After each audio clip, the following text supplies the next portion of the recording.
अस्सलाम वालेकुम, welcome to our channel name Urdu by Adeel. मैं हूं आपका दोस्त अदील। आज की इस वीडियो में बात करेंगे सुबहान नाम के बारे में। अल्लाह का एक प्यारा सा और मोस्ट ब्यूटीफुल नाम है सुबहान। जानते हैं कि इस नाम का मतलब क्या होगा और इस नाम वाले लोग कैसे होंगे। उससे पहले अगर अभी तक आपने हमारे channel name Urdu by Adeel को सब्सक्राइब नहीं किया तो जल्दी से सब्सक्राइब कर लीजिएगा और साथ वाले घंटी वाले बटन पर भी ज़रूर क्लिक कर दीजिएगा। तो नाम है सुबहान। सुबहान नाम का मतलब होता है हमदो सना करना, अज़मत, पाक, खुदाया के होते हैं।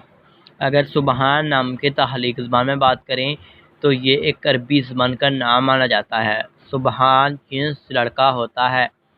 गाइस, सुबहान नाम का लकी नंबर 4 माना जाता है। अगर आप अपने नाम का सही लकी नंबर जानना चाहते हो तो जल्दी से कमेंट बॉक्स में अपना डेट ऑफ बर्थ ज़रूर बताइएगा। सुबहान नाम का मज़ाहिब मुस्लिम माना जाएगा और सुबहान नाम के पर्सनैलिटी नंबर्स 1, 3, 7, 8, 9, 13 और 17 होते हैं। ये इनकी लकी तारीखें होंगी।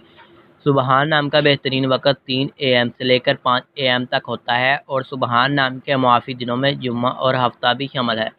अगर बात करें कि सुबहान नाम वाले लोग कैसे होंगे, तो आप ज़िंदगी की बारीकियों को जानना चाहते हैं, आप ज़िंदगी के हर पहलू को समझना चाहते हैं, आप लाइफ में कामयाब होना चाहते हैं। सुबहान नाम के हाकिम शहर में यूरेनियस शामिल होगा और सुबहान नाम की मुआफ़ी दातों में बात की जाए तो दातों में लोहा भी शामिल होता है और सुबहान नाम के लकी कलर्स में नीला, बनफशी, काला रंग भी शामिल होता है। सुबहान नाम के मुआफ़िक पत्थरों में नीलम, हकीक, दूधिया पत्थर और जामनी पत्थर भी शामिल होंगे।